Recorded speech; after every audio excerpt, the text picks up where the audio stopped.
श्री शिवाय नमस्तुभ्यं। श्री शिवाय नमस्तुभ्यं। श्री शिवाय नमस्तुभ्यं।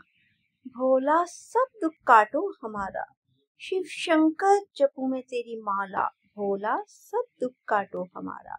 राधे राधे मेरे प्यारे भाइयों बहनों माताओं व बंधुओं, आज मैं आपको शुक्र प्रदोष व्रत कथा श्रवण करवाने जा रही हूँ। बंधुओं, जो कोई प्रदोष व्रत करते हैं उन्हें पूर्ण सुख की प्राप्ति होती है। उन्हें किसी प्रकार का कोई रोग भी नहीं लगता। बंधुओं, आज शुक्र प्रदोष व्रत है और इस व्रत में भगवान शिव और माता पार्वती के साथ ही उनके पूरे परिवार की पूजा करने से आपका व्रत सफल होगा। यह व्रत संतान प्राप्ति के लिए बहुत उपयोगी माना जाता है। प्रदोष व्रत शुक्रवार को है, इसलिए इसे शुक्र प्रदोष व्रत कहा जाएगा। शुक्रवार के शुभ योग में प्रदोष का व्रत करने से आपको भगवान शिव के साथ माँ लक्ष्मी की प्रसन्नता प्राप्त होगी। शुक्र प्रदोष व्रत कथा पढ़ने वाले को अपार धन संपदा की प्राप्ति होती है, परंतु पूर्ण विश्वास रखकर ही कथा का श्रवण करें या पढ़ें। शुक्र प्रदोष व्रत का महत्व शास्त्रों में बहुत ही महत्वपूर्ण बताया गया है। प्रदोष व्रत में भगवान शिव और माता पार्वती की पूजा की जाती है। यह व्रत संतान प्राप्ति के लिए बहुत असरदार माना है। सच्चे मन से इस दिन शिव परिवार की पूजा करने से व्यक्ति को संतान सुख की प्राप्ति होती है। व्रत करने वाले को शुक्र प्रदोष की कथा का पाठ अवश्य करना है, तभी इस व्रत का संपूर्ण फल प्राप्त होगा।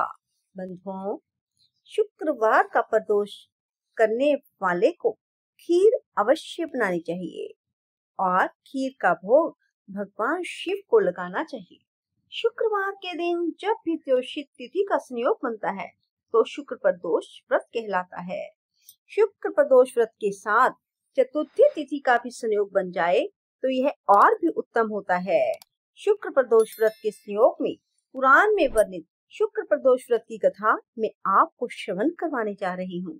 सूत जी बोले, प्राचीन काल की बात है, एक नगर में 3 मित्र रहते थे। तीनों में ही घनिष्ठ मित्रता थी।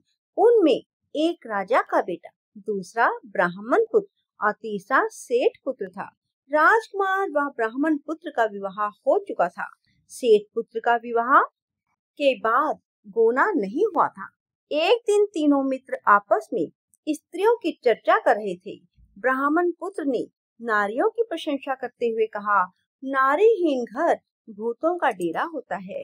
सेठ पुत्र ने यह वचन सुनकर अपनी पत्नी लाने का तुरंत निश्चय किया। सेठ पुत्र अपने घर गया और अपने माता पिता को अपना निश्चय बताया। उन्होंने बेटे से कहा कि शुक्र देवता डूबे हुए हैं। इन दिनों बहू बेटियों को उनके घर से विदा कराकर लाना शुभ नहीं है। अतः शुक्र उदय होने के बाद तुम अपनी पत्नी को विदा करा लाना। सेठ पुत्र अपनी जिद से टस से मस ना हुआ और अपनी ससुराल जा पहुंचा। सास ससुर को उसके इरादे का पता चला। उन्होंने उसे समझाने की बहुत कोशिश की, परंतु वे ना माना। अतः उन्हें विवश हो अपनी कन्या को विदा करना पड़ा। ससुराल से विदा होकर पति पत्नी नगर से बाहर निकले ही थे कि उनकी बैलगाड़ी का पहिया टूट गया और एक बैल की टांग टूट गई। पत्नी को भी काफी चोट आई। सेठ पुत्र ने आगे चलने का प्रयत्न जारी रखा। तभी डाकुओं से भेंट हुई और धन धान्य लूटकर वे ले गए।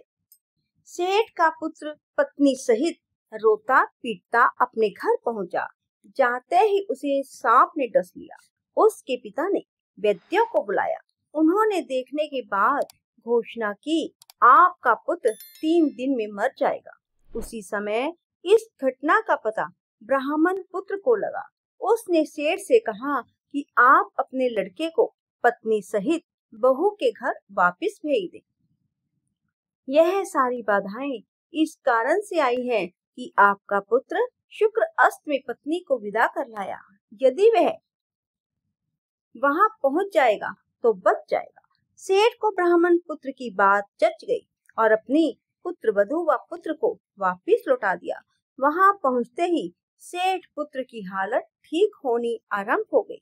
इसके बाद उन्होंने शेष जीवन साथ में सुख पूर्वक बिताया और मृत्यु के बाद स्वर्ग लोक की प्राप्ति हुई। बंधुओं, इसलिए जो कोई भी प्रदोष व्रत करते हैं उन पर भगवान शिव की कृपा सदा ही बनी रहती है। बोलो शिव शंकर भोलेनाथ की जय, माता पार्वती की जय। हर हर महादेव, हर हर महादेव, हर हर महादेव। बंधुओं, यदि आपको हमारी ये कथा पसंद आए तो इसे लाइक करने के साथ साथ कमेंट बॉक्स में राधे राधे लिखना ना भूलें और एक बार श्री शिवाय नमस्तुभ्यम भी लिखें। राधे राधे, जय श्री कृष्णा, धन्यवाद।